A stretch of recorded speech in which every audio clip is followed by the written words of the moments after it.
ಸನ್ಮಾನ್ಯ ಸಭಾಧ್ಯಕ್ಷರೇ, ವಿಧಾನಸಭೆಯಿಂದ ಅಂಗೀಕೃತ ರೂಪದಲ್ಲಿರುವ 2024ನೇ ಸಾಲಿನ ಕರ್ನಾಟಕ ಕಾರ್ಮಿಕ ಕಲ್ಯಾಣ ನಿಧಿ ತಿದ್ದುಪಡಿ ವಿಧೇಯಕವನ್ನು ಪರಿಶೀಲಿಸಬೇಕೆಂದು ಸೂಚಿಸುವುದು. ವಿಧೇಯಕವನ್ನು ಮಂಡಿಸಲಾಯಿತು. ಮಾನ್ಯ ಸಚಿವರು ಏನಾದರೂ ಹೇಳಿದ್ರೆ ಹೇಳಿ.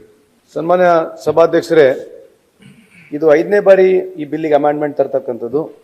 Karnataka labour welfare fund act 1965 in section 7 in subsection clause 2 ನಲ್ಲಿ for words 20 rupees, 40 rupees and 20 rupees, the words 50 rupees, 100 rupees, 50 rupees shall respectively be substituted ಅಂತಿದೆ. ಅಂದ್ರೆ ನಾವು 1969ನೇ ಇಸ್ವಿನಲ್ಲಿ ಇದು ಕಾಂಟ್ರಿಬ್ಯೂಷನ್ ಪ್ರಾರಂಭ ಆಗಿರ್ತಕ್ಕಂಥ ಆರ್ಗನೈಸ್ ಸೆಕ್ಟರ್ ನಲ್ಲಿ ಇರ್ತಕ್ಕಂಥ ಕಾಂಟ್ರಿಬ್ಯೂಷನ್. ಈ ಕಾಂಟ್ರಿಬ್ಯೂಷನ್ ನಲ್ಲಿ ವರ್ಕರ್ಸ್ ಕಾಂಟ್ರಿಬ್ಯೂಷನ್ ಬರುತ್ತೆ, ಎಂಪ್ಲಾಯರ್ ಕಾಂಟ್ರಿಬ್ಯೂಷನ್ ಬರುತ್ತೆ, ಗೌರ್ಮೆಂಟ್ ಆಫ್ ನಮ್ಮ ಸ್ಟೇಟ್ ಗೌರ್ಮೆಂಟ್ ಕೂಡ ಕಾಂಟ್ರಿಬ್ಯೂಷನ್ ಬರುತ್ತೆ. ಇದು 1969ನಲ್ಲಿ ಮೊದಲನೇ ಬಾರಿಗೆ ₹1 ಎಂಪ್ಲಾಯಿ, ₹2 ಎಂಪ್ಲಾಯರು, ₹1 ರಾಜ್ಯ ಸರ್ಕಾರ ಕೊಡ್ತಾ ಇತ್ತು. ಅದಂತರ 94ನಲ್ಲಿ 3, 6, 3 ಆಯ್ತು. 11ನೇ ಇಸ್ವಿನಲ್ಲಿ 6, 12, 6 ಆಯ್ತು. 17ನೇ ಇಸ್ವಿನಲ್ಲಿ 20, 40, 20 ಆಯ್ತು. ಈಗ ತಿರ್ಗಾ ನಾವು ಈ ಅಮೆಂಡ್ಮೆಂಟ್ ನಲ್ಲಿ ₹50 ಎಂಪ್ಲಾಯಿ ಕೊಡಬೇಕು, ₹100 ಎಂಪ್ಲಾಯರ್ ಕೊಡಬೇಕು, ₹50 ಸ್ಟೇಟ್ ಗೌರ್ಮೆಂಟ್ ಕೊಡಬೇಕಂತ ಈ ಒಂದು ಬದಲಾವಣೆ ತಂದಿರತಕ್ಕಂಥ ಉದ್ದೇಶ ಇದೇನಾಗಿದೆ. ಈ ಕಾಂಟ್ರಿಬ್ಯೂಷನ್ ಕೊಡ್ತಕ್ಕಂಥವ್ರು ಓನ್ಲಿ ಆರ್ಗನೈಸ್ ಸೆಕ್ಟರ್ ಇರ್ತಕ್ಕಂಥವ್ರು, people who pay ESI, PF ಯಾರು ಕಟ್ತಾರೆ, ಯಾರು ಇಂಡಸ್ಟ್ರಿಲ್ ಇರ್ತಾರೆ, ಇಂಡಸ್ಟ್ರಿ ಎಂಪ್ಲಾಯ್ಮೆಂಟ್ ಯಾರು 50 ಜನಕ್ಕೂ ಹೆಚ್ಚು ಎಂಪ್ಲಾಯ್ಸ್ ಇರ್ತಾರೆ ಆ ಇಂಡಸ್ಟ್ರಿ ಮಾತ್ರ ಈ ಒಂದು ಕಾಂಟ್ರಿಬ್ಯೂಷನ್ ಬರ್ತಾರೆ. ಇದು 2022ನೇ ಸಾಲಿನ ನಮ್ಮ ವೆಲ್ಫೇರ್ ಬೋರ್ಡ್ ನಲ್ಲಿ ರೆಸಲ್ಯೂಷನ್ ಪಾಸ್ ಆಗಿರ್ತಕ್ಕಂಥದ್ದು. ಕಾರಣ ಏನಂತಂದ್ರೆ ಸಭಾಧ್ಯಕ್ಷರೇ, ಇದು ಹಲವಾರು ಕಾರ್ಯಕ್ರಮಗಳಲ್ಲಿ ಮಾಡ್ತಾ ಇದೀವಿ. ಈ ಕಾರ್ಯಕ್ರಮಗಳಲ್ಲಿ ವಿಶೇಷವಾಗಿ ಎಜುಕೇಶನ್ ಅಸಿಸ್ಟೆನ್ಸ್ ಅನ್ನು ಕೊಡ್ತೀವಿ, ಮೆಡಿಕಲ್ ಅಸಿಸ್ಟೆನ್ಸ್ ನ ಕೊಡ್ತೀವಿ, ಮೆಟರ್ನಿಟಿ ಬೆನಿಫಿಟ್ ಅನ್ನ ಕೊಡ್ತೀವಿ, ಆಕ್ಸಿಡೆಂಟ್ ಬೆನಿಫಿಟ್ಸ್ ನ ಕೊಡ್ತೀವಿ, ಫ್ಯೂನರಲ್ ಎಕ್ಸ್ಪೆನ್ಸಸ್, ಇಂತ ಹಲವಾರು ಕಾರ್ಯಕ್ರಮಗಳನ್ನ ಮಾಡ್ತೀವಿ. ಆದ್ರೆ ಕಳೆದ 2 ಸಾಲಿನಿಂದ ನಮಗೇನಾಗಿದೆ, 2022-23ನೇ ಸಾಲಿನಲ್ಲಿ ನಮಗೆ ಸುಮಾರು ಕಾಂಟ್ರಿಬ್ಯೂಷನ್ ಅಮೌಂಟ್ ಬಂದಿರತಕ್ಕಂಥದಕ್ಕೂ ನಾವು ಎಕ್ಸ್ಪೆಂಡಿಚರ್ ಬಹಳ ಆಗ್ತಾ ಇದೆ. ಅಂದ್ರೆ ನಮಗೆ expenditure is more than the receipts. ಹಂಗಾಗಿ ಈ ಎಲ್ಲ ನಮ್ಮ ಶಾಸಕರದು ಕಮ್ಯುನಿಟಿ ಹಾಲ್ ಡಿಮಾಂಡ್ ಜಾಸ್ತಿ ಇದೆ. ಆಮೇಲೆ ಮೋರ್ ನಂಬರ್ ಆಫ್ ಎಂಪ್ಲಾಯೀಸ್ ಜಾಸ್ತಿ ಆಗಿರೋದು, 49 ಲಕ್ಷಕ್ಕಿಂತ ಇವತ್ತು 57 ಲಕ್ಷ ಎಂಪ್ಲಾಯೀಸ್ ಜಾಸ್ತಿ ಆಗಿದ್ದಾರೆ. ಅಡ್ಮಿನಿಸ್ಟ್ರೇಟಿವ್ ಎಕ್ಸ್ಪೆಂಡಿಚರ್ ಕೂಡ ಜಾಸ್ತಿ ಆಗಿದೆ.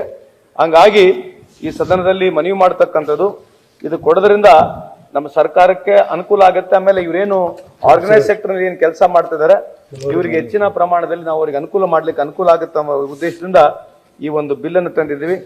ಸದನ ಮುಂದೆ ಇದು ಮಂಡಿಸಿದ್ದೇನೆ.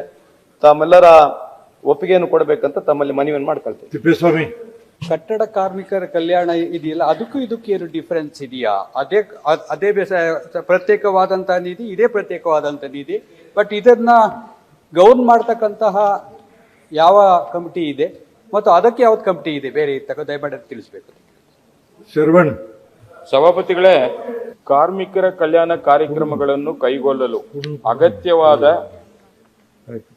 ಹಣಕಾಸು ಒದಗಿಸಲು ಇದು ಸಹಾಯವಾಗುತ್ತೆ. ಅದರ ಬಗ್ಗೆ ಯಾವುದೇ ತಕರಾರಿಲ್ಲ.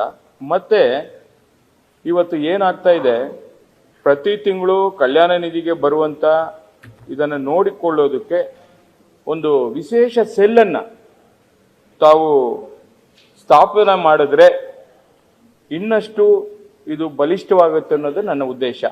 ಇದರಲ್ಲಿ ಇನ್ಕ್ಲೂಡ್ ಆಗಿರುವಂತಹ ಯೂನಿಟ್ಗಳೆಷ್ಟು ಅಥವಾ ಎಷ್ಟು ಜನ ಇದರಲ್ಲಿ ಕವರ್ ಆಗಿದ್ದಾರೆ, ಸಂಗ್ರಹ ಆಗುವಂತ ಮೊತ್ತ ಹಣ ಎಷ್ಟಾಗಿರುತ್ತೆ, ಫೆಸಿಲಿಟೀಸ್ ಹೆಚ್ಚು ಮಾಡ್ತೀವಿ ಅಂತಂದ್ರೆ ಏನ್ ಹೆಚ್ಚು ಮಾಡ್ತೀವಿ, ಅಥವಾ ಉನ್ನತೀಕರಿಸ್ತೀವಿ ಅಂದ್ರೆ ಏನು ಉನ್ನತೀಕರಿಸ್ತೀರಿ? ಡಿಸೋಜಾ. ನನ್ನ ಪ್ರಶ್ನೆ ಇರೋದು, ಇತ್ತೀಚೆಗೆ ಸ್ಮಾರ್ಟ್ ಕಾರ್ಡ್ಗಳನ್ನ ಮಾಡಿದಾಗ ಅದು most of the smart card are bogus ಅಂತ ಹೇಳುವಂತಹದ್ದು ನಾನು ಓದಿಕೊಂಡಿದ್ದೆ, ತಿಳ್ಕೊಂಡಿದ್ದೇನೆ, ಕಾರ್ಮಿಕರ ಜೊತೆ ಇತ್ತು. ಹಾಗಾಗಿ ಈ ದುಡ್ಡನ್ನು ತಾವು ಸಂಗ್ರಹ ಮಾಡ್ತೀರಿ, ₹100, ₹50, ₹40, ಹಿಂದೆ ಕೊಡ್ತಕ್ಕಂಥ ದುಡ್ಡನ್ನು ಕೂಡ ಅದೇ ರೀತಿ ದುರುಪಯೋಗ ಆಗ್ತದಲ್ಲ ಅಂತ ಹೇಳೋದು ನಂದು. ಮತ್ತು ಎಂಪ್ಲಾಯಿ ಮತ್ತು ಸ್ಟೇಟ್ ಗವರ್ಮೆಂಟ್ 3 ಜನ ಒಟ್ಟು ಸೇರಿ ಕೊಡ್ತಕ್ಕಂಥ ದುಡ್ಡು ಇದು. ಹಾಗಾಗಿ ವೆಲ್ಫೇರ್ ಸ್ಕೀಮ್ ಅನ್ನು ಮಾಡುವಾಗ ಅಸಂಘಟಿತ ಕಾರ್ಮಿಕರು 85% ಜನ ಇದ್ದಾರೆ. ಈ ಅಸಂಘಟಿತ ಕಾರ್ಮಿಕರಿಗೆ ಯಾವ ರೀತಿ ನೀವು ಪಾಸ್ ಆನ್ ಮಾಡ್ತೀರಿ? ಮತ್ತು ಅಸಂಘಟಿತ ಕಾರ್ಮಿಕರಿಗೆ ನೀವು ಪೆನ್ಷನ್ ಕೊಡ್ತಾ ಇದ್ರಿ, ಸ್ಟೇಟ್ ಗವರ್ಮೆಂಟ್ ಇಷ್ಟು ದುಡ್ಡು ಹಾಕೋದು, ಓನರ್ ಎಷ್ಟು ಹಾಕಬೇಕು, ಎಂಪ್ಲಾಯ್ ಎಷ್ಟು ಹಾಕಬೇಕು. ಹಾಗಾಗಿ ಆ ಸ್ಕೀಮಿಗೆ ಏನಾದರೂ ತಾವು ಈ ದುಡ್ಡನ್ನು ಬಳಕೆ ಮಾಡ್ತೀರಾ, ಅವರಿಗೇನಾದರೂ ಅವರಿಗೇನಾದ್ರು ಪ್ರಯೋಜನ ಹೋಗ್ತದಾ ಅಂತ ನಾನು ಕೇಳಲಿಕ್ಕೆ ಬಯಸ್ತೇನೆ. ಸಚಿವರು ಇದು ಕನ್ಸ್ಟ್ರಕ್ಷನ್ ಬೋರ್ಡಿಗೆ ಬರೋದಲ್ಲ, ಇದು ಅನ್ಆರ್ಗನೈಸ್ ಬೋರ್ಡ್ನಲ್ಲಿ ನಮ್ಮಲ್ಲಿ ಲೇಬರ್ ಡಿಪಾರ್ಟ್ಮೆಂಟ್ ಆರ್ಗನೈಸ್ ಬೋರ್ಡ್ನಲ್ಲಿ ಬರುತ್ತೆ.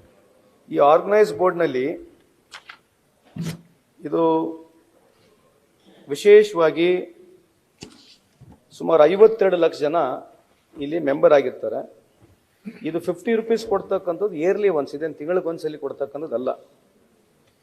ಇದು ಇಯರ್ಲಿ ಒನ್ಸ್ ಕೊಡ್ತಕ್ಕಂಥದ್ದು 50 ರೂಪೀಸು ಎಂಪ್ಲಾಯ್ ಕೊಡಬೇಕು, ಎಂಪ್ಲಾಯರ್ 100 ರೂಪೀಸ್ ಕೊಡಬೇಕು. ಆಮೇಲೆ ಸ್ಟೇಟ್ ಗೌರ್ಮೆಂಟ್ 50 ರೂಪೀಸ್ ಕೊಡಬೇಕಂತಕ್ಕಂಥದ್ದು ಈ ಬಿಲ್ಲು. ಇದರ ಮುಖಾಂತರ ಎಲ್ಲ ಸೇರಿದರೆ ನಮಗೆ 105 ಕೋಟಿ ಬರುತ್ತೆ.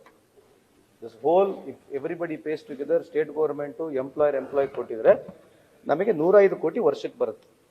ಇದಕ್ಕೆ ಶರಣನವ್ರು ಹೇಳ್ತಾರೆ ಇದಕ್ಕೊಂದು ಸಮಿತಿ ಮಾಡಬೇಕು, ಕಾನ್ಸ್ಟಿಟ್ಯೂಟ್ ಮಾಡಬೇಕು. ಯಾಕಂದ್ರೆ 105 ಕ್ರೋರ್ಸ್ ಇದೆ. 105 ಕ್ರೋರ್ಸ್ ಕೊಡ್ತಕ್ಕಂಥದ್ದು ಯಾರು ESI PF ಕಟ್ತಾ ಇದ್ದಾರೆ ಅವ್ರ ಮಕ್ಕಳಿಗೆ ಬೆನಿಫಿಟ್ ಕೊಡ್ತಕ್ಕಂಥದ್ದು ನಾವು ಡೈರೆಕ್ಟ್ DBT ಮಾಡ್ತೀವಿ. ಅಂದರೆ any beneficiary who makes an application, for example if you have to give him education benefit ಕೊಡ್ಬೇಕಂದ್ರೆ ಯಾವ ಶಾಲೆಯಲ್ಲಿ ಓದ್ತಾ ಇದ್ದಾನೆ, ಆ ಶಾಲೆಯಲ್ಲಿ ಕರೆಕ್ಟ್ ಓದ್ತಾ ಇದ್ದಾನೆ ಅಂತ ಹೇಳಿ ನಮಗೆ ಮಾಹಿತಿ ಆನ್ಲೈನ್ ಬರುತ್ತೆ. Then it goes to the ಬೋರ್ಡಿಗೆ ಬರುತ್ತೆ. ಬೋರ್ಡ್ನ ಪರಿಶೀಲನೆ ಮಾಡಿ ಅದಕ್ಕೆ ತಿರ್ಗಾ ESI ಕಟ್ತಾನೆ ಇಲ್ಲ, PF ಕಟ್ತಾ ಇದ್ದಾನೆ ಅಂತ ಸಂಪೂರ್ಣ ಮಾಹಿತಿ ಬಂದು ಬೋರ್ಡಿಗೆ ಬಂದಮೇಲೆ ಬೋರ್ಡ್ಲಿಂದ ಡೈರೆಕ್ಟು DBT ಆಗುತ್ತೆ. ಇದರಲ್ಲಿ ಯಾವುದೇ ರೀತಿಯಾದಂಥ ಅವ್ಯವಹಾರಗಳಾಗ್ತಕ್ಕಂಥದ್ದು, ಇದರ ಕರಪ್ಷನ್ ಆಗ್ತಕ್ಕಂಥದ್ದು ಈ ದುಡ್ಡಿನಲ್ಲಿ ಇಲ್ಲ. ತಾವು ಕೇಳಿರ್ತಕ್ಕಂಥ ಪ್ರಶ್ನೆ ಆಮೇಲೆ ಮಾತಾಡ್ತೀವಿ. So as far as this bill is concern, this is purely to the people who are organise ಸೆಕ್ಟರ್ನಲ್ಲಿ, ಯಾರು ಇಂಡಸ್ಟ್ರಿಯಲ್ಲಿ ಕೆಲಸ ಮಾಡ್ತಾ ಇದ್ದಾರೆ, ಯಾರು ಅಡ್ವಾನ್ಸ್ ಇಂಡಸ್ಟ್ರಿಯಲ್ಲಿ ಕೆಲಸ ಮಾಡ್ತಕ್ಕಂತಾರೆ, who pay PF and ESI ಅವ್ರಿಗೆ ಮಾಡ್ತಕ್ಕಂಥ ಬಿಲ್ ಇದು. ಸೊ ಒಂದು ಆರ್ಗನೈಸ್ ಬಿಲ್ ಸರ್. ಸೊ ಇದು ನಿಮಗೆ ಸ್ಪಷ್ಟೀಕರಣ ಕೊಡ್ತಕ್ಕಂಥದ್ದು. ಎರಡನೇ ಅವರು ವಿಶೇಷವಾಗಿ ಕೇಶವಣ್ಣವ್ರು ಹೇಳ್ತಕ್ಕಂಥದ್ದು ESI ಬಗ್ಗೆ ಮಾತನಾಡಿದ್ದಾರೆ. ನಾನು ಈ ಸದನಕ್ಕೆ ಗಮನಕ್ಕೆ ತರಲಿಕ್ಕೆ ಬಯಸ್ತೀನಿ. ನಾನು ಮೊನ್ನೆ ತಾನೇ ಶೋಭಾ ಕರಂದ್ಲಾಜೆ ಸಚಿವರು ಕೂಡ ಭೇಟಿಯಾಗಿದ್ದೆ. ESIನಲ್ಲಿ ಕೂಡ ನಮಗಿದೆ people who are paying money they come and fall under ESI. ನಮ್ಮಲ್ಲಿ ಇರ್ತಕ್ಕಂಥ ESI ಆಸ್ಪತ್ರೆನ ನಾವು ಇಂಟರ್ನ್ಯಾಷನಲ್ ಸ್ಟ್ಯಾಂಡರ್ಡಿಗೆ ಅಥವಾ ಇರ್ತಕ್ಕಂಥ ಏನು ಮಲ್ಟಿ ಸ್ಪೆಷಲ್ ಹಾಸ್ಪಿಟಲ್ಗಳಿದಾವೆ ಆ ಲೆವೆಲ್ಗೆ ನಾವು ಒಯ್ಬೇಕು. ಇಲ್ಲಿದ್ರೆ ಆಸ್ಪತ್ರೆಯನ್ನು ಮುಚ್ಚಬೇಕು. ಯಾಕಂದ್ರೆ ದ ರೀಸನ್ ಈಸ್ ಬಹಳಷ್ಟು ಜನರು ನಮ್ಮಿರ್ತಕ್ಕಂಥ ನಮ್ಮ ESI ಏನು IP ಹೋಲ್ಡರ್ಸ್ ಇದ್ದಾರೆ, they prefer to go to private hospitals. ನಾವು 150 ಕೋಟಿ ಸಂಬಳ ಕೊಡ್ತೀವಿ, 150 ಕೋಟಿ ಮೆಡಿಸಿನ್ ಕೊಡ್ತೀವಿ, 150 ಕೋಟಿ ಮತ್ತೆ ರಿಯಂಬರ್ಸ್ಮೆಂಟ್ ಬೇರೆ ಮಾಡ್ತಿದ್ದೀವಿ. ಯಾಕಂದ್ರೆ ನಮ್ಮಲ್ಲಿ ಅಕ್ರಿಡೇಷನ್ಸ್ ಹಾಸ್ಪಿಟಲ್ ಇದ್ದಾವೆ. ಸೊ ಹಂಗಾಗಿ ನಮಗೆ ಇರ್ತಕ್ಕಂಥ ಕೇಂದ್ರದಲ್ಲಿರ್ತಕ್ಕಂಥ ಸುಮಾರು 1,35,000 ಕೋಟಿ PF ಅಮೌಂಟ್ ಇದೆ. ಸೊ ನಾನು ಕೇಂದ್ರ ಸಚಿವರಿಗೆ ಏನು ಬೇಡ್ಕೊಂಡಿದ್ದೀನಿ ಅಂತಂದ್ರೆ, ನಮ್ಮಲ್ಲಿ ಇರ್ತಕ್ಕಂಥ ಏನು 52 ಲಕ್ಷ ಜನ ಈ ನಮ್ಮ IP ಹೋಲ್ಡರ್ಸ್ ಇದ್ದಾರೆ, ಇವರಿಗೆ ಕಡ್ಡಾಯವಾಗಿ ಹೊರಗೆ ಹೋಗ್ಕೊಡುದು ಅಂತಂದ್ರೆ ನಮ್ಮಿರ್ತಕ್ಕಂಥ ಆಸ್ಪತ್ರೆ ಮೇಲ್ದರ್ಜೆಗೆ ಒಯ್ಬೇಕು. ಒಂದು. ಎರಡನೇದು, ಯಾವುದೇ ರೀತಿಯಾದಂಥ ನಮಗಿರ್ತಕ್ಕಂಥ, ಯಾಕಂದ್ರೆ 52 ಲಕ್ಷ ಇಂಟು 4 ಅಂದ್ರೂ ಕೂಡ ಸುಮಾರು 2 ಕೋಟಿ ನಮಗೆ ಇರ್ತಕ್ಕಂಥ ಪೇಷಂಟ್ಸು ಆ ಫ್ಯಾಮಿಲಿ ನಂಬರ್ಸ್ ನಮಗೆ ಸಿಗ್ತದೆ. ಹಂಗಾಗಿ ಯಾರು ಹೊರಗೆ ಹೋಗ್ಕೊಡುದು ಅಂತ ಹೇಳಿ ಆ ಥರದ್ದೊಂದು ಆಸ್ಪತ್ರೆನ ಮಾಡ್ಬೇಕಂತೇಳಿ ಸಚಿವರಿಗೆ ನಾನು ಮನವಿ ಮಾಡಿದ್ದೇನೆ. ಕೇಶವರು ಹೇಳ್ತಕ್ಕಂಥದ್ದು ಒಂದೇನಿದೆ, at any given point of time they will not have no problem. ಯಾಕಂದ್ರೆ ನಾವು ಅಕ್ರಿಡೇಷನ್ಸ್ ಹಾಸ್ಪಿಟಲ್ಸ್ ಇದೆ, ಎಲ್ಲ ಕಡೆ ಅಕ್ರಿಡೇಷನ್ ಹಾಸ್ಪಿಟಲ್ ಇದ್ದಾಗ ನಾವು ರಿಯಂಬರ್ಸೆಂಟ್ ವರ್ಷಕ್ಕೆ 150 ಕೋಟಿ ಕೊಡ್ತಾ ಇದ್ದೀವಿ. Any person who is ensured, ಯಾರು ESI PF ಅನ್ನ ಕಟ್ತಾ ಇದ್ದಾರೆ, ಅಕ್ರಿಡೇಷನ್ ಹಾಸ್ಪಿಟಲ್ ಇರೋದ್ರಿಂದ ಅವ್ರು ನೇರವಾಗಿ ಎಲ್ಲಿ ಬೇಕಿದ್ದಲ್ಲಿ ಹೋಗ್ತಾರೆ. ಬಹಳಷ್ಟು ಜನ ಬಂದು ನಮ್ಮ ಹತ್ರ ಸ್ಲಿಪ್ಸ್ನ ಬರ್ಕೊಂಡೇ ಹೋಗ್ತಾರೆ ನಮ್ಮ ಆಸ್ಪತ್ರೆಗಳಿಗೆ. ನಮಗೆ ಇಲ್ಲಿ ಬೇಡ, ನಾವು ಬೇರೆ ಕಡೆ ಹೋಗ್ತೀವಿ. ನಮ್ಮಲ್ಲಿ ಇರ್ತಕ್ಕಂಥ ಫುಟ್ ಫಾಲು, ನಮ್ಮಲ್ಲಿ ಇರ್ತಕ್ಕಂಥ ಆಕ್ಯುಪೆನ್ಸಿ ನೋಡಿದ್ರೆ ಅವ್ರ occupancy is not more than 52-54%. The reason is clinical surgeries, small ಇಶ್ಯೂಸ್ಗಳು ಬಿಟ್ರೆ ಮೇಜರ್ ಅರೇಂಜ್ಮೆಂಟ್ಸು, ಮೇಜರ್ ಡಿಸೀಸ್ಗಳು ಇದ್ರೆ they always prefer go to the private hospital. ಹಂಗಾಗಿ ಇದು ಎಲ್ಲರಿಗಿಂತ ಹೆಚ್ಚಾಗಿ ಸೊ ಕೇಶವ್ ಅವ್ರು ಹೇಳಿರ್ತಕ್ಕಂಥದ್ದು ತಾವು ನಿಮಗೆ ಹೇಳಿದ್ದೀನಿ. ಹೆಲ್ಪ್ ಲೈನ್ ಕೂಡ ಇದೆ. ಸೊ ನಮ್ಮಲ್ಲಿ ಇರ್ತಕ್ಕಂಥ ಹೆಲ್ಪ್ ಲೈನ್ ನಂಬರ್ ಕೂಡ ವಿ ಹ್ಯಾವ್ ಗಾಟ್ ಡಿಸ್ಪ್ಲೇ ಇದೆ. ನಮ್ಮ ಕನ್ಸ್ಟ್ರಕ್ಷನ್ ಬೋರ್ಡಿಗೆ ಕೂಡ ಹೆಲ್ಪ್ ಲೈನ್ ನಂಬರ್ ಇದೆ. People who have got issues, especially ESI related issues ನಮಗೆ ಯಾವುದು ಬರಲ್ಲ. Generally we don't have any issues, but help line number ಕೂಡ ನಮ್ಮಲ್ಲಿ ಇದೆ.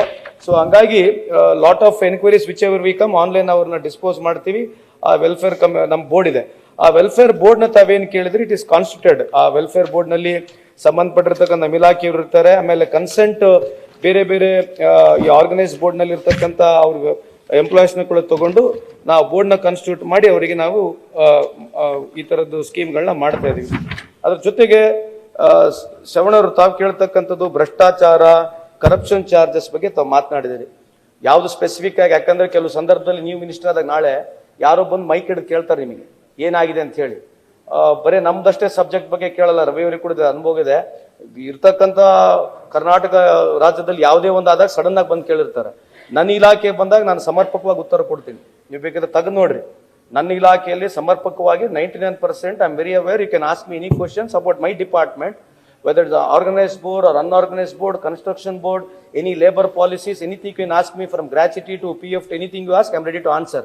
But as far as if it is my department is concerned, definitely I'll be there 100%, I'll be answering them. ಬೇರೆ ಯಾವುದೋ ಇಲಾಖೆ sudden ಆಗಿ ಕೇಳಿದಾಗ ನಮಗೆ ಮಾಹಿತಿ ಇರಲ್ಲ, ಕೇಳಿ ಹೇಳ್ತೀನಿ ಅಂತ ಹೇಳಿರ್ತೀನಿ. ನೀವು ಯಾವುದೋ ತಪ್ಪಾಗಿ ಯೋಚನೆ ಮಾಡಿರ್ಬೋದು. As for as my department is concern, corruption ಅಂತ ಹೇಳ್ತಾ ಇದ್ದೀರಿ. ನಮ್ಮಲ್ಲಿ ಯಾವುದು ಡೆವಲಪ್ಮೆಂಟಲ್ಲಿ ನಾವು ಮಾಡಲ್ಲ, ನಾವು ಯಾವುದು ಟೆಂಡರು ಮಾಡಲ್ಲ. ಸೊ ನಮ್ಮಲ್ಲಿ ಕನ್ಸ್ಟ್ರಕ್ಷನ್ ಬೋರ್ಡ್ನಲ್ಲಿ ಒಂದು ಬಿಟ್ರೆ ಬಹುತೇಕ ನಮ್ಮೆಲ್ಲ ನಾವು ಪಾಲಿಸಿ ಮೇಕಿಂಗ್ನಲ್ಲಿ ಇರ್ತೀವಿ. PSI ಕಟ್ಟಿದಿರಲ್ಲೋ, PF ಕಟ್ಟಿದಿರಲ್ಲೋ, ಮಿನಿಮಮ್ ವೇಜಸ್ ಕಟ್ಟಿದಿರಲ್ಲೋ ಅಂತ ಹೇಳಿ ನಮ್ಮ ಇಲಾಖೆ ಕೆಲಸ ಮಾಡುತ್ತೆ.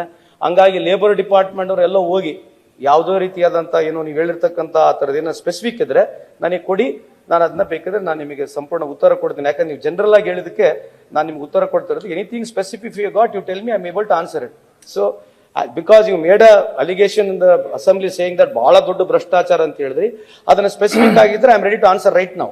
If there any specific if you say ಈ ತರದ ಭ್ರಷ್ಟಾಚಾರ ಆಗಿದೆ ಅಂದ್ರೆ ನಾನು ಇವಾಗ ಬೇಕಾದ್ರೆ ಉತ್ತರ ಕೊಡ್ತೀನಿ. ನೀವು ಜನರಲ್ ಆಗಿ ಮಾಡಿಬಿಟ್ರಿ, ಅದಕ್ಕಾಗಿ ನಾನು ಉತ್ತರ ಕೊಡಬೇಕಾಗತ್ತೆ. ಈ ತರ ಒಂದು ಕಾರ್ಯಕ್ರಮ ನಿಮ್ಮ ಡಿಪಾರ್ಟ್ಮೆಂಟ್ ಅಂತ ಆಗಿದೆ, ಈ ಡಿಪಾರ್ಟ್ಮೆಂಟ್ ಅಲ್ಲಿ ಕರಪ್ಷನ್ ಇದೆ ಅಂತ ನೀವೇನೇನು ಹೇಳಿದ್ರೆ I could have answered it. But since you are told general, but if there any specific you let me know, I am ready to answer on that. ಅಮ್ಮ ಒಂದ್ ನಿಮಿಷ ಮಾತಾಡಿ, ಅದನ್ನು ಆನ್ಸರ್ ಮಾಡ್ತೀನಿ. ಸೊ ವಿಶೇಷವಾಗಿ ಇನ್ನು ಯಾರು ಡಿಸೋಜಾ ಅವರು ಕೇಳಿರ್ತಕ್ಕಂಥ ಅನ್ಆರ್ಗನೈಸ್ ಸೆಕ್ಟರ್ ಬಗ್ಗೆ ಕೇಳಿದ್ದಾರೆ. ಇದು ಆರ್ಗನೈಸ್ ಬೋರ್ಡ್ಗೆ ಅನ್ಆರ್ಗನೈಸ್ಡ್ ಬಹಳ ವ್ಯತ್ಯಾಸ ಇದೆ. ನಮ್ಮಲ್ಲಿ ಸುಮಾರು ಇಡೀ ಭಾರತ ದೇಶದಲ್ಲಿ ಸನ್ಮಾನ್ಯ ಸಭಾಧ್ಯಕ್ಷರೇ 90% ಇಡೀ ಭಾರತ ದೇಶದಲ್ಲಿ ಇರ್ತಕ್ಕಂಥ ಅನ್ಆರ್ಗನೈಸ್ ಸೆಕ್ಟರ್ ನಲ್ಲಿ ಬರ್ತಾರೆ. ಕರ್ನಾಟಕದಲ್ಲಿ ಸುಮಾರು 85% ಪೀಪಲ್ ಕಮ್ ಮಾಡೋದು ಅನ್ಆರ್ಗನೈಸ್ ಬೋರ್ಡ್, ಎಲ್ಲರೂ ಅನ್ಆರ್ಗನೈಸ್ಡ್ ಇದ್ದಾರೆ. ಸೊ ನಮ್ಮ ಅನ್ಆರ್ಗನೈಸ್ ನಲ್ಲಿ ನಾವು ಇವತ್ತು ಮೊನ್ನೆ ತಾನೇ ಸನ್ಮಾನ್ಯ ಮುಖ್ಯಮಂತ್ರಿಯವರ ಅಪ್ಪಣೆ ಮೇರೆಗೆ ಅವ್ರ ಜೊತೆ ಮಾತುಕತೆ ಮಾಡಿ, ನಮ್ಮ ಸರ್ಕಾರ ಬಂದ ನಂತರ ಸುಮಾರು 78-80 ವರ್ಷ ಆಯ್ತು ನಮ್ಮ ಸ್ವಾತಂತ್ರ್ಯ ಸಿಕ್ಕಿ. ಅನ್ಆರ್ಗನೈಸ್ ಸೆಕ್ಟರ್ ಅವ್ರಿಗೆ 25 ಸೆಕ್ಟರ್ನವರಿಗೆ ನಾವು ಇವತ್ತು ಮೊನ್ನೆ ತಾನೇ ಕಾರ್ಡ್ ಕೊಡಬೇಕು. ಸೋಷಿಯಲ್ ಸೆಕ್ಯೂರಿಟಿಯಲ್ಲಿ ಇವಾಗ ಮೊದಲನೇ ಬಾರಿಗೆ ನಾವು ಪ್ರಾರಂಭ ಮಾಡ್ತಾ ಇದ್ದೀವಿ. 25 ಸೆಕ್ಟರ್ಗಳಲ್ಲಿ ಸಣ್ಣ ಸಣ್ಣ ಕಮ್ಯುನಿಟಿಗಳು ಇರ್ತಕ್ಕಂಥದ್ದು, ಯಾರು ಅಲೆಮಾರಿ ಜನಾಂಗದವ್ರು ಇರ್ಬೋದು, ಬೀದಿ ವ್ಯಾಪಾರ ಮಾಡೋರಾಗಿರ್ಬೋದು, ಆಮೇಲೆ ನೇಕಾರ ಇರ್ಬೋದು, ಸುಣ್ಗಾರ್ ಇರ್ಬೋದು, ಆಮೇಲೆ ಪೆಂಡಾಲ್ನಲ್ಲಿ ಕೆಲಸ ಮಾಡ್ತಕ್ಕಂಥ ಇರ್ಬೋದು, ಹೋಟ್ಲಲ್ಲಿ ಕೆಲಸ ಮಾಡ್ತಕ್ಕಂಥ ಇರ್ಬೋದು, ಇಂಥ ಹಲವಾರು 25 ಸೆಕ್ಟರ್ನಲ್ಲಿ ಸ್ಮಾಲ್ ಯಾರು ಸೆಕ್ಟರ್ನಲ್ಲಿ ಕೆಲಸ ಮಾಡ್ತಾ ಇದಾರೆ ಅವ್ರಿಗೆ ಗುರುತಿಸಿ ಇವತ್ತು ನಾವು ಸುಮಾರು 25-30 ಲಕ್ಷ ಜನಕ್ಕೆ ಕಾರ್ಡ್ ಕೊಡ್ತಕ್ಕಂಥ ವ್ಯವಸ್ಥೆ ಮಾಡ್ತಿದ್ದೀವಿ. ಪ್ಯಾರಲಲ್ ಆಗಿ ಇವತ್ತು ಟ್ರಾನ್ಸ್ಪೋರ್ಟ್ ಬೋರ್ಡ್ ಕೂಡ ಮಾಡಿದ್ವಿ. ಟ್ರಾನ್ಸ್ಪೋರ್ಟ್ ಬೋರ್ಡ್ ನಲ್ಲಿ ಸುಮಾರು people who are related to drivers, cleaners, washer mans, logistics ನಲ್ಲಿ ಯಾರು ಕೆಲಸ ಮಾಡ್ತಾ ಇದಾರೆ, ವಿಶೇಷವಾಗಿ ಗ್ಯಾರೇಜ್ ಮೆಕ್ಯಾನಿಕ್ಸ್ ಇರ್ಬೋದು, ಟೈರ್ ಪಂಚರ್ ಆಗ್ತಾ ಇರ್ಬೋದು, ರಿಟ್ರೇಡಿಂಗ್ ನವ್ರು ಇರ್ಬೋದು, ಬಾಡಿ ಬಿಲ್ಡಿಂಗ್ ನಲ್ಲಿ ಇರ್ಬೋದು, ಟಿಂಕರಿಂಗ್ ಮಾಡೋರು ಇರ್ಬೋದು, ಪೇಂಟರ್ಸ್ ಇರ್ಬೋದು, ಈ ತರ ಟ್ರಾನ್ಸ್ಪೋರ್ಟ್ ಬೋರ್ಡ್ ನಲ್ಲಿ ಬರ್ತಕ್ಕಂಥ ಸುಮಾರು 25 ಲಕ್ಷ ಜನಕ್ಕೆ ಸಪರೇಟ್ ಬೋರ್ಡ್ ಅನ್ನು ಮಾಡಿದೀವಿ. ಅದಕ್ಕೆ ಸಪರೇಟ್ ದುಡ್ಡು ಕೂಡ ನಮಗೀಗ ಏನ್ ಸೆಸ್ ಅನ್ನ ಕಲೆಕ್ಟ್ ಮಾಡ್ತಿದ್ವಿ, ಎಕ್ಸ್ಟ್ರಾ ಸೆಸ್ ಏನ್ ಕಲೆಕ್ಟ್ ಮಾಡ್ತಾ ಇಲ್ಲ. ಟ್ರಾನ್ಸ್ಪೋರ್ಟ್ ಬೋರ್ಡ್ ನಲ್ಲಿ ಏನ್ ಸೆಸ್ ಕಲೆಕ್ಟ್ ಆಗುತ್ತೆ ಆ ಸೆಸ್ ನ ರೀಕೂಪ್ ಮಾಡಿ ನಮಗೆ ನಮ್ಮ ಬೋರ್ಡಿಗೆ ಕೊಡ್ತಕ್ಕಂಥ ಕೆಲಸ ಸರ್ಕಾರ, ಮಾನ್ಯ ಮುಖ್ಯಮಂತ್ರಿಯವರು ಆಮೇಲೆ ರಾಮಲಿಂಗಾರೆಡ್ಡಿ ಸಾಹೇಬ್ರು ಒಪ್ಪಿದ್ದಾರೆ. ಅದಕ್ಕಾಗಿ ನಾವು ಟ್ರಾನ್ಸ್ಪೋರ್ಟ್ ಬೋರ್ಡ್ ಕೂಡ ಪ್ರಾರಂಭ ಮಾಡಿದೀವಿ. ಆಲ್ರೆಡಿ ಗಿಗ್ ವರ್ಕರ್ಸ್ ಕೂಡ ನಮ್ಮ ಸರ್ಕಾರ ಬಂದ ನಂತರ ಇನ್ಸೂರೆನ್ಸು, ಆಮೇಲೆ ಅವರಿಗೆ ಏನೇ ರೀತಿಯಾದಂಥ ಆಕ್ಸಿಡೆಂಟ್ ಆದ್ರೆ ಇನ್ಸೂರೆನ್ಸ್ಗೆ, ಹೆಲ್ತ್ ಇನ್ಸೂರೆನ್ಸ್ಗೆ ನಮ್ಮ ಮುಖ್ಯಮಂತ್ರಿಯವರು ನಮಗೆ ಆಲ್ರೆಡಿ ದುಡ್ಡನ್ನು ಕೊಟ್ಟಿದ್ದಾರೆ. ಆ ಸ್ಕೀಮ್ ಪ್ರಾರಂಭ ಆಗಿದೆ. ಮುಂದೆ ಬರ್ತಕ್ಕಂಥ ಹೇಳಿ ನಾವು ಗಿಗ್ ವರ್ಕರ್ ಬಿಲ್ ಕೂಡ ಈ ಸದನದಲ್ಲಿ ತರ್ತೀವಿ ಅಂತ ಈ ಸಂದರ್ಭ ಕೇಳಲಿಕ್ಕೆ ಇಚ್ಛೆ ಬಯಸ್ತೀನಿ. ಮತ್ತೆ ತಾವು ಕೇಳಿರ್ತಕ್ಕಂಥ ಅನ್ಆರ್ಗನೈಸ್ ಸೆಕ್ಟರ್ ಬಗ್ಗೆ ಇನ್ನೇನ ಪ್ರಶ್ನೆ ಇದ್ರೆ ಕೇಳಿ ಹೇಳ್ತೀನಿ. ವಿಧಾನಸಭೆಯಿಂದ ಅಂಗೀಕೃತ ರೂಪದಲ್ಲಿರುವ ಕರ್ನಾಟಕ ಕಾರ್ಮಿಕ ನಿಧಿ ವಿಧೇಯಕ 2024 ಪರಿಹಾರವೆಂದು ಸೂಚಿಸುತ್ತೇನೆ. ಪ್ರಸ್ತಾವದ ಪರವಾಗಿರುವ ಹೌದು ಎಂದು ಸೂಚಿಸಬೇಕು, ಹೌದು. ಪ್ರಸ್ತಾವದ ವಿರೋಧ ಇಲ್ಲ ಎಂದು ಸೂಚಿಸಬೇಕು. ಪ್ರಸ್ತಾವ ಹೌದು ಎನ್ನುವ ಪರವಾಗಿದ್ದು ಭಾವಿಸುತ್ತೇನೆ. ಪ್ರಸ್ತಾವ ಹೌದು ಎನ್ನುವುದರಿಂದ ಭಾವಿಸುತ್ತೇನೆ. ಪ್ರಸ್ತಾವ ಹೌದು ಎನ್ನುವ ಪರವಾಗಿದೆ. ಪ್ರಸ್ತಾವ ಹೌದು ಎನ್ನುವ ಪರವಾಗಿದೆ. ಪ್ರಸ್ತಾವ ಅಂಗೀಕಾರವಾಗಿದೆ.